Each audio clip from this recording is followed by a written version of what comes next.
Go Ahead Secret 7 by Enid Blyton. Dramatised by Edward Phillips.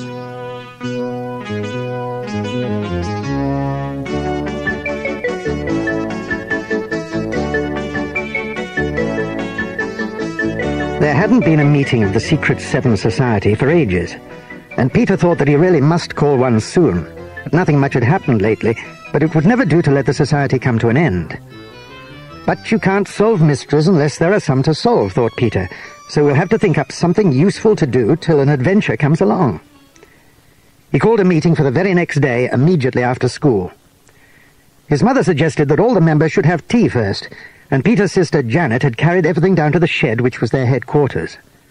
There were 2 enormous jugs of hot cocoa, and ranged on a shelf behind were 7 plates of food, which Janet checked carefully. Honey sandwiches, sardine sandwiches, buttered buns, donuts, a chocolate cake baked today, and a jam sponge sandwich. I think that should be enough, Peter, don't you? Oh, here they come. It's Pam and Barbara, and Colin's with them. Password? I'm awfully sorry, Peter, but it's such ages since we had a meeting that we've forgotten it. Oh, well, it's Jack Spratt, but come in anyway. Thanks. I'm sorry about the password. It's all right. We ought to choose a new one anyway. Password? Jack Spratt. Hello. What's the meeting about? Anything special? No, nothing's turned up, worse luck. But we can't let our society fizzle out because we wait and wait for something to happen. We'll talk about that later. Pour out the cocoa, Janet, and remember that we all like heaps of sugar. Help yourself. And while we're eating, we'll start. It's not a very important meeting, but we've got quite a bit to discuss and plan. If this Secret 7 hasn't any particular job to work on, it's got to find other things to do. Do you agree, members? Yes. Right, now, I don't suppose anybody has heard of anything peculiar or mysterious or extraordinary that we could look into, have they? Well, we have to do something to keep up our interest, until an adventure comes along. Yes, but what do you mean, Peter? We can't make things happen. No, I know that, but we can put in a bit of practice. What, for instance? Well, we could practice shadowing people, and we might perhaps have a shot at disguising ourselves, just to see if we could get away with it. How could we? We're only children. We can't wear false beards or ragged clothes or pretend to walk with limps or anything. We'd be spotted at once. Well, perhaps that's not a frightfully good idea. We'll leave that for a minute. But we could practice spotting somebody and then writing down a very clear description of him so as to get practice at that kind of thing. It's always useful to be able to describe a thief in great detail, for instance. But how do we know who's a thief? We don't, but that doesn't matter. We just go to the railway station, say, and sit down on a seat. We watch the people standing there waiting for a train. We pick on somebody, it doesn't matter who. We look at them carefully and memorise everything about them. Then when they've gone, we write down what we remembered. It would be very good practice for observing people. Sounds rather dull to me. I'd much sooner do some shadowing or something. Anyway, I'm not much good at describing anything.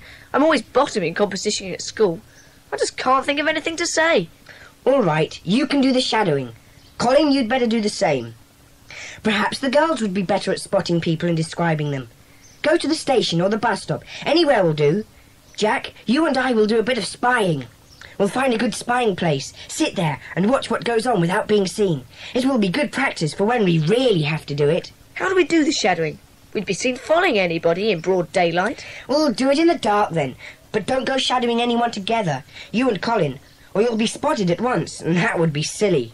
Go separately, choose someone you see, and follow them to their home without being seen. I'd rather tackle a real mystery than mess about practising. George, you never know when we might stumble on something when we're putting a bit of practice in. We practice our observation stunt on Saturday morning. I'll go to the railway station. I always like that. It's nice and busy. I'll go to the bus stop. And I'll come with you, Pam. Right. Now we've all got secret jobs to do, and they'll keep us going till something turns up. Jack, I'll let you know when I've thought of a good place for us to hide and keep watch on any goings-on nearby. Now for homework. I wish I'd listened a bit better in class this morning. I haven't the faintest idea how to do those sums we were set.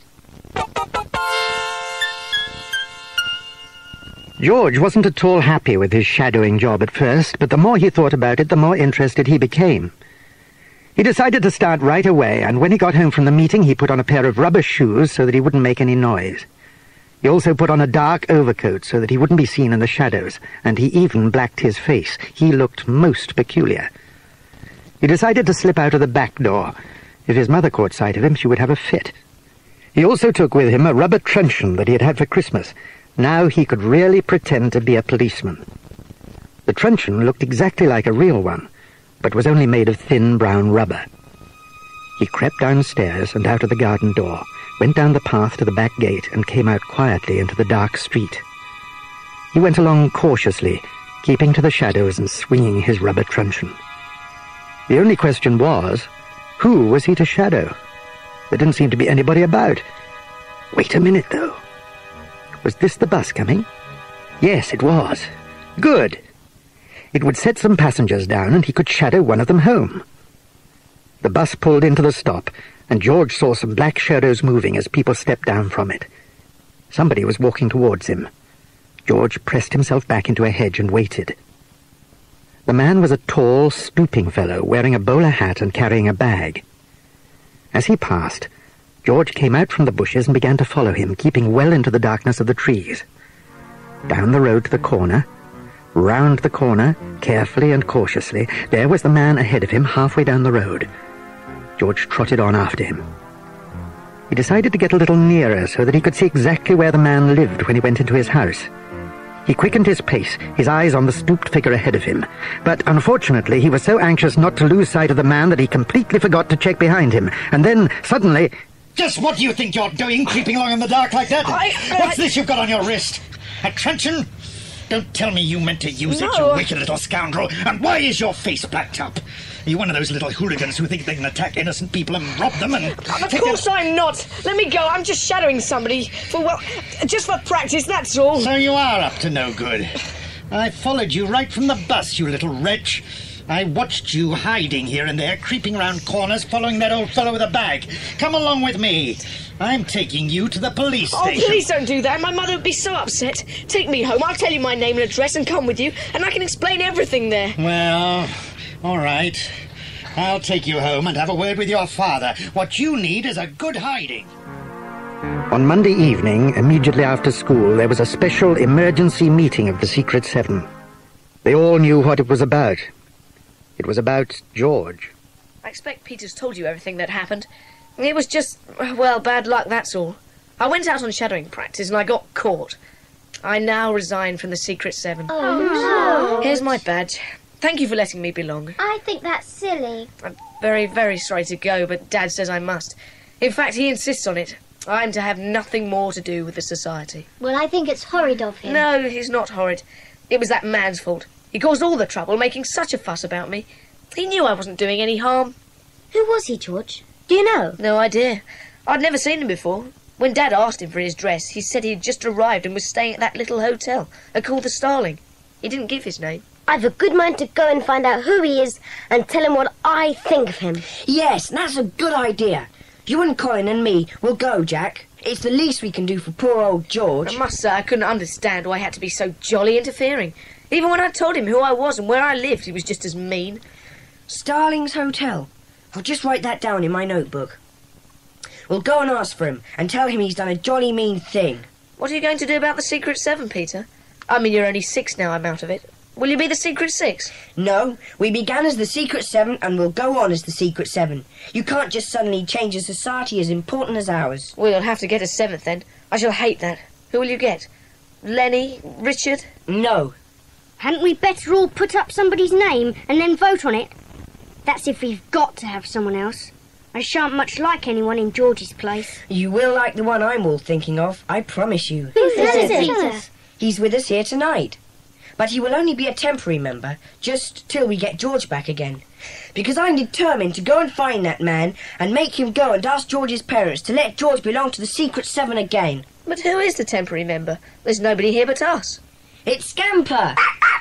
Scamper, will you please be a proper member of the Secret Seven till we get George back? Well, Scamper's the only person I don't mind taking my place. He's always really belonged to the Secret Seven anyway. I hope I can come back.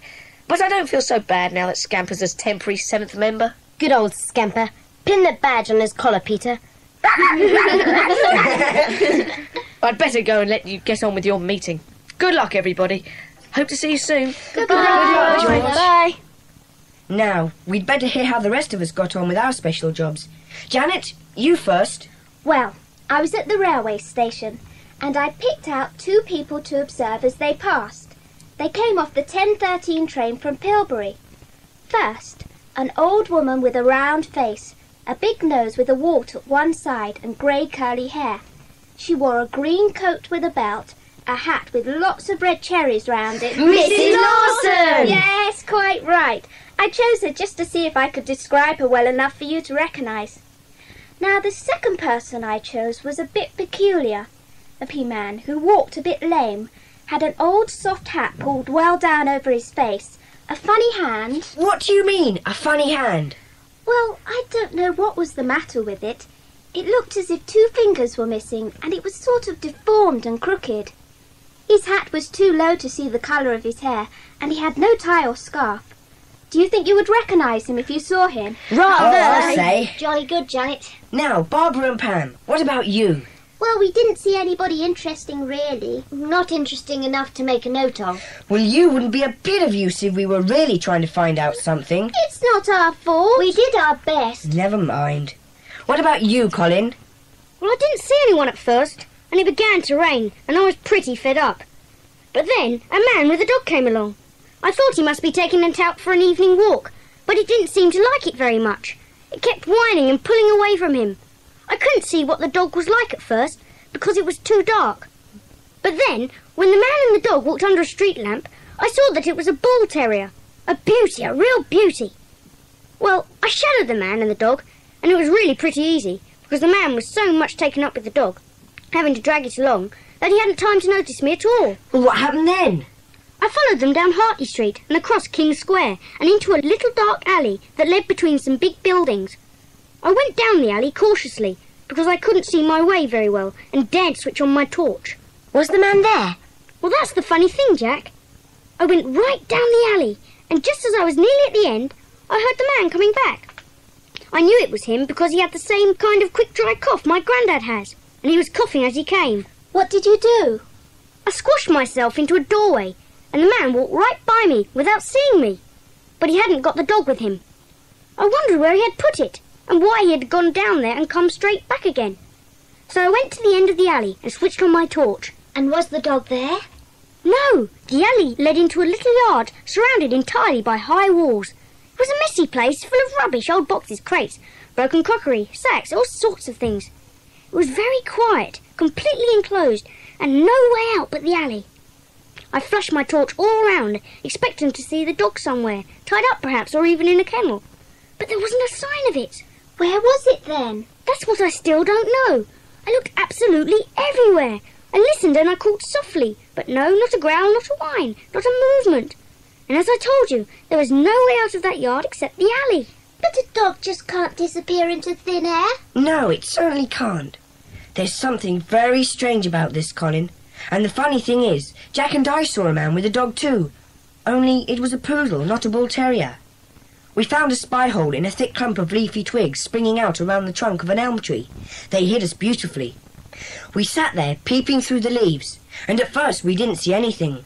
But then a car came along and stopped just near us. A man got out with a dog. A magnificent grey poodle, fluffy in patches and bare in patches. You know how poodles look. The dog was terribly frightened, I thought. We thought it was only car sick. It didn't like going back into the car, though it whined like anything and pulled away from the man as hard as it could.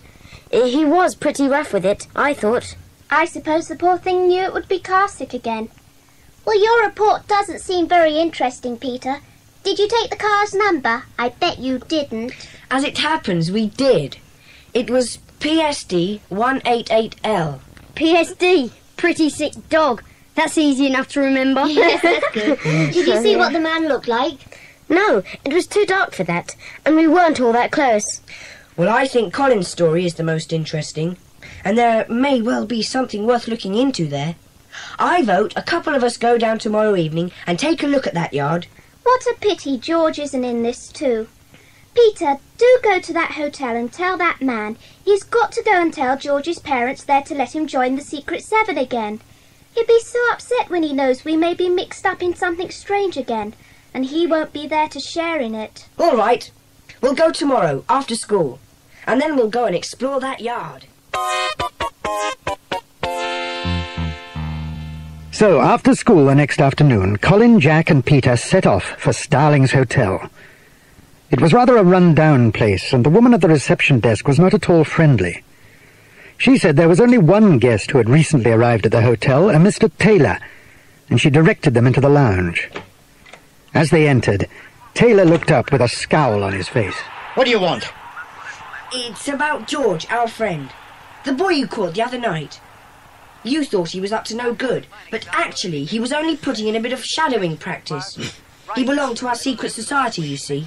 Now his parents have told him he can't be a member anymore. Well, it's got nothing to do with me. He shouldn't play the fool. He wasn't. I tell you, we're a very well-known society around these parts. The police know us very well. We've helped them many a time. What are you talking about? You ring up Inspector Harris and ask about us. Well, whether you're friends with the police or not, I'm not having any more to do with George or whatever his name is. So that's that. He's got no right to shadow people, no matter what the reason is. Now clear out, all of you. Do you have a dog? What? No, I haven't got a dog. What's it got to do with you anyway? Now get out of here and leave me alone. All right, we're going. Come on, chaps. It's obviously no use appealing to his better nature. And don't let me catch you around here again. If I hear you've been hanging around this hotel, I'll make you wish you'd never been born.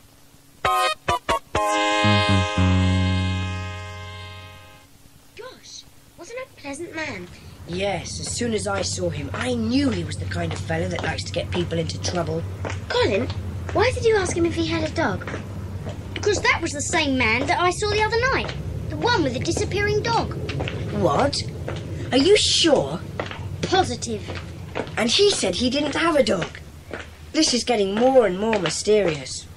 Let's get round to that yard and see if we can find anything there that might give us a clue as to what's going on. It took them a quarter of an hour to get to King's Square, for Starling's Hotel was away at the other end of the town. They crossed the square and made their way cautiously down the alley to the yard. It was enclosed by high walls and overlooked by one or two dusty little windows. Peter hoped that no one would suddenly open a window and yell to them to clear out. They turned that yard upside down, growing bolder as nobody disturbed them. They looked absolutely everywhere, in all the nooks and crannies, under every box and crate. They searched the walls carefully, looking for a door into one of the neighbouring buildings. There were none. And in the end, they stopped and looked at each other in bewilderment. There was absolutely nowhere that dog could be hiding, and no way it could have got out of the yard. Well, I don't know, Colin. There's everything here but the dog. Are you absolutely certain this is the right yard? I'm positive. I recognise the doorway there in the alley where I hid when that man came. And I remember that pile of old boxes and that rusty pram. Well, we've looked into every crate and box, and every corner where a dog could be, and there's no sign of it. Though I doubt if any dog would keep quiet if he heard us rummaging about. Hang on a minute, Jack. Shine your torch down here, by this big tea chest. Well, I'm blowed. Look at that. What is it? It's an iron lid. Probably the lid of a coal hole. We nearly missed it in the dark. Yes, but I don't see what... Colin, it's the lid of a coal hole. That means that underneath here there's a coal cellar. So that's how it was done. It's a big hole. Plenty big enough to take a dog. Even a large one. You mean the dog was pushed down into the coal cellar? I'll bet you anything you like that's what's happened. Let's get that lid up and take a look down there. It's been moved recently. It's not as caked with dirt around the edges as it should be. But why push a dog down through a coal hole? What an extraordinary thing to do. Come on, give me a hand to shift it. Now then, let's have a look.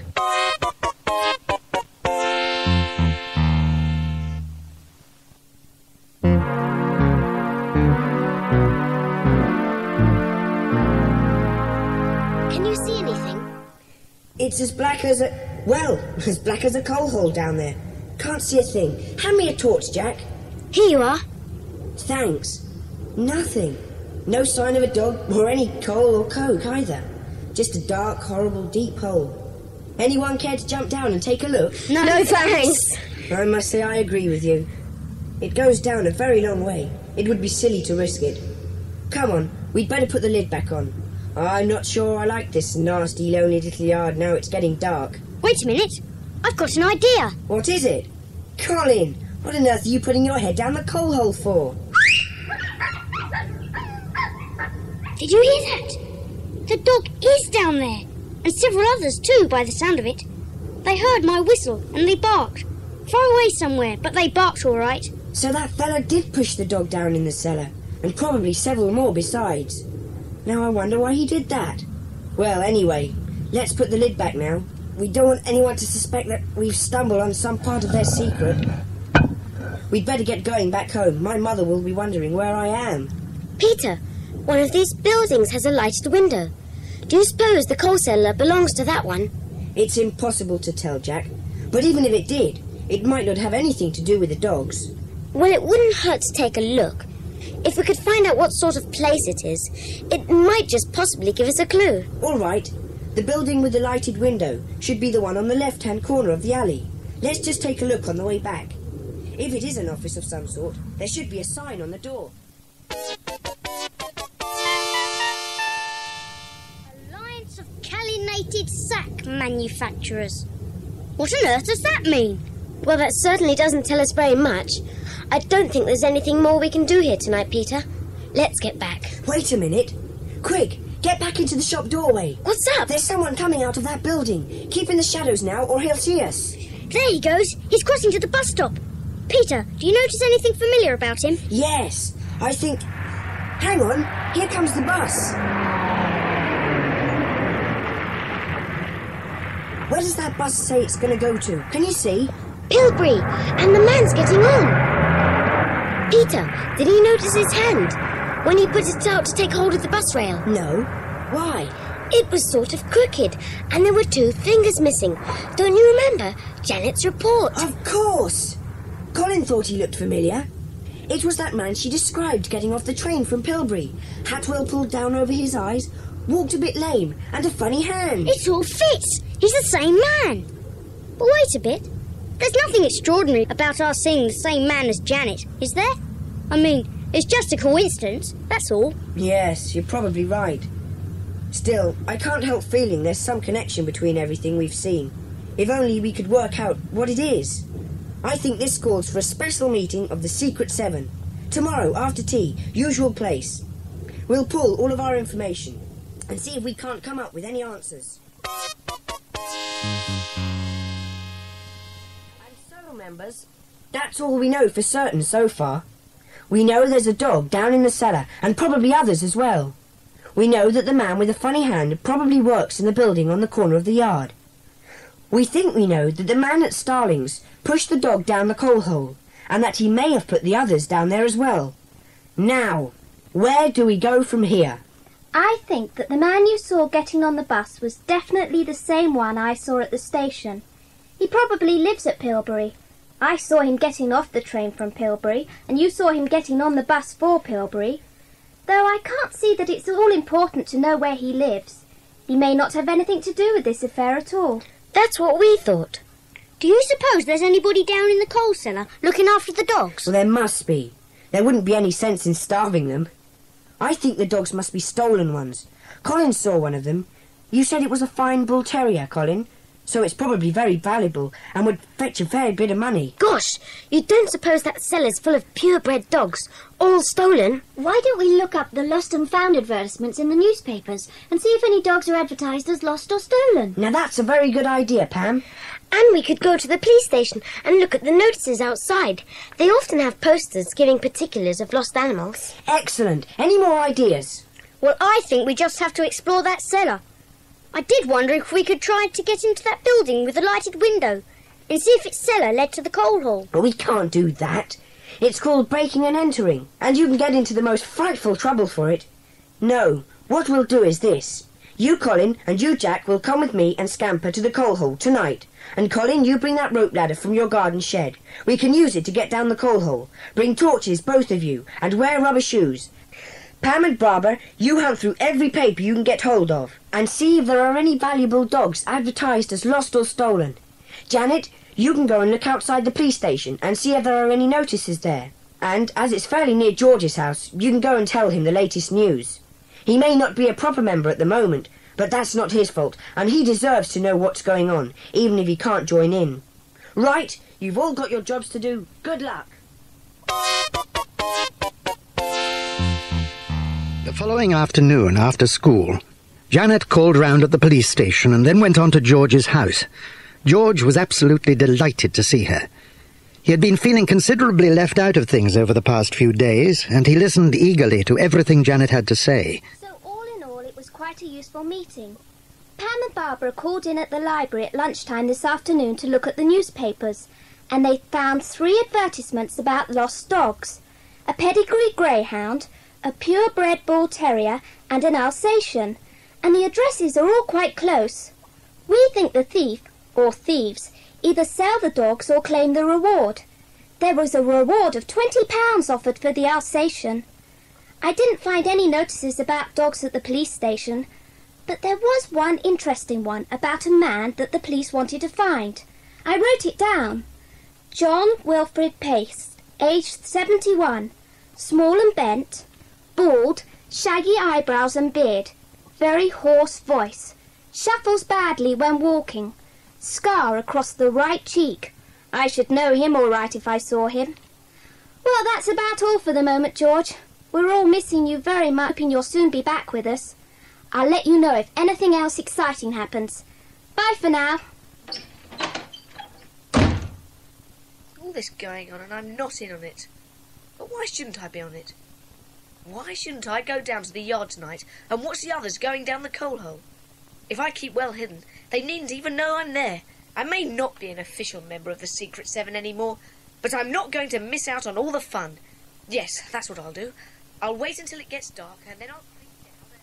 At just after 7 o'clock that same evening, Peter, Jack, Colin and Scamper were standing in the cellar directly beneath the coal hole in the yard. They had got down quite easily with the aid of Colin's rope ladder, and Peter and Jack had managed to get Scamper down too, much to his surprise and puzzlement. They found themselves in a gloomy underground room, so large that the beams of their torches couldn't penetrate into the furthest dark corners. Well, here we are. I only hope that man doesn't come along again tonight. He's only got to pop that lid on and we're trapped. We couldn't possibly lift it from the inside. Now there must be a way out of this cellar. Let's take a look round. Is that a door over there? Yes, and there's another one over there. There's one over here too. Which one do we take? Scamper, come back! Where are you going? He's gone to the door at the top of those stairs. Do you think he's heard something? Why are you scratching at the door? There's something in there, all right. But it can't be anything dangerous, or he'd be barking. Come on, let's take a look.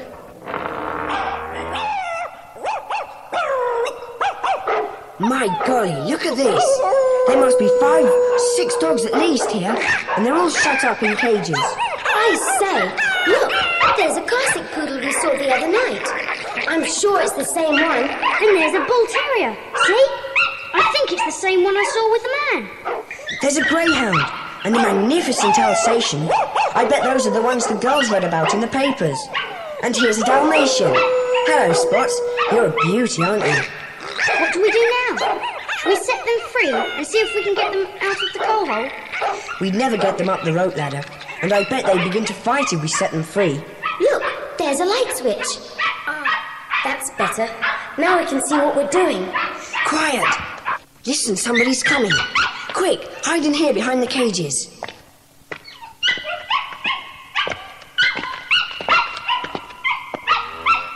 Come on, Chica. We'll see if all the lords and ladies are all right.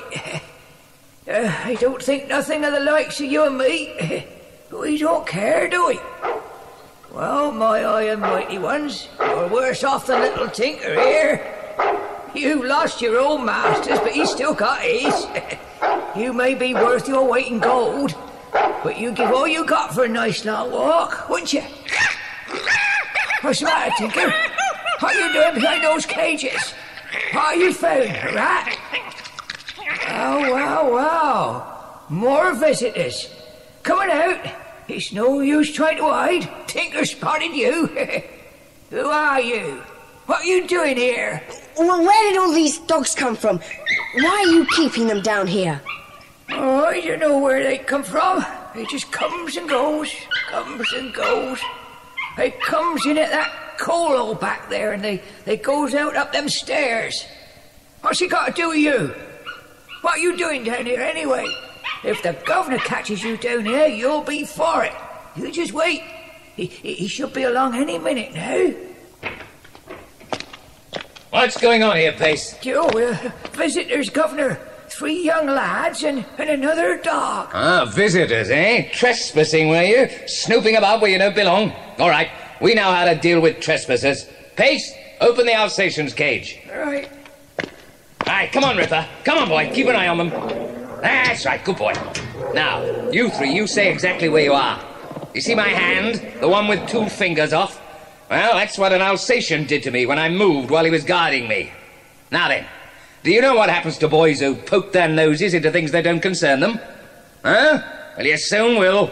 Pace, open up that big cage at the end. All right, Ripper, round them up. Into the cage with them. Right, that takes care of you. Pace, I'm taking the dogs in the car. It's too dangerous to leave them here now. I don't know how much these kids have found out or whether anyone knows they're here, but I can't take the risk. Unlock the cages now and let the other dogs out. All right. If anyone comes around asking questions, you know nothing. Just play the idiot. Should be easy for you.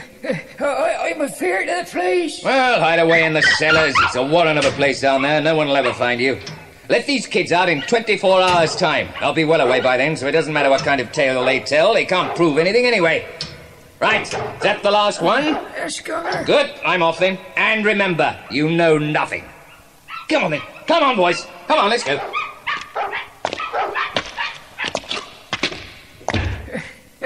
I told you, didn't I?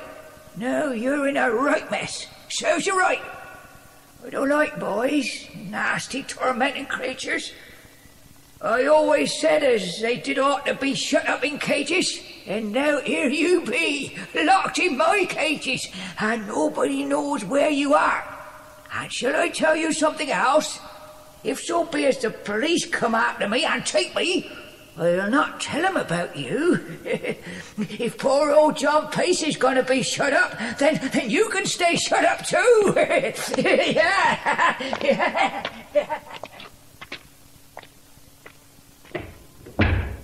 Well, now we're properly caught. What a horrible old man. Yes, just when we've almost sorted this mystery out, we can't do a thing about it. We know now why that man brings the dogs down here, and we know who looks after them. Pace, the man whose description Janet saw outside the police station. And the man with the funny hand is mixed up in it. He's probably the boss. The question now is, how are we going to get out of here? I say, has anybody seen Scamper? No, I haven't seen him since the man with the funny hand came in. I wonder where he could have got to. You don't suppose that man took him with the other dogs, do you? I don't think so. He couldn't have got out the door at the top of the stairs because it's been closed all the time except when the man came and went. But the other door's still open and... Shh! Listen! There's somebody else coming. I heard something, I'm sure. I hope it's not that man. It would be just our luck if he came along with another dog and... Quiet! Whoever he is, he's coming this way. Hello? Peter? Jack? Colin, are you there? It's George. And Scamper. George, what on earth are you doing here? There you are. What are you doing in that cage? George, I've never been so pleased to see anyone in all my life. But what are you doing here, George? I knew you were coming down here tonight because Janet told me. I thought I'd come too, even though I don't belong to the Secret Seven anymore. I thought I'd just watch. I saw you go down. I was hiding in that yard. Well, I never.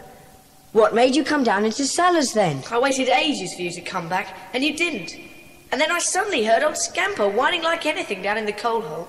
So I hopped out of my hiding place and came down the rope ladder. Scamper led me here. But what on earth has happened? It's too long a story to tell you now, George. Take a look around and see if you can see any keys anywhere. Let's hope to goodness that old man didn't take them with him. There are some keys on this nail. Hang on, I'll see if one of them fits. Yes, you're in luck. Ah, that's better. Good old George. And good old Scamper, too. If it wasn't for him, we might never have been found.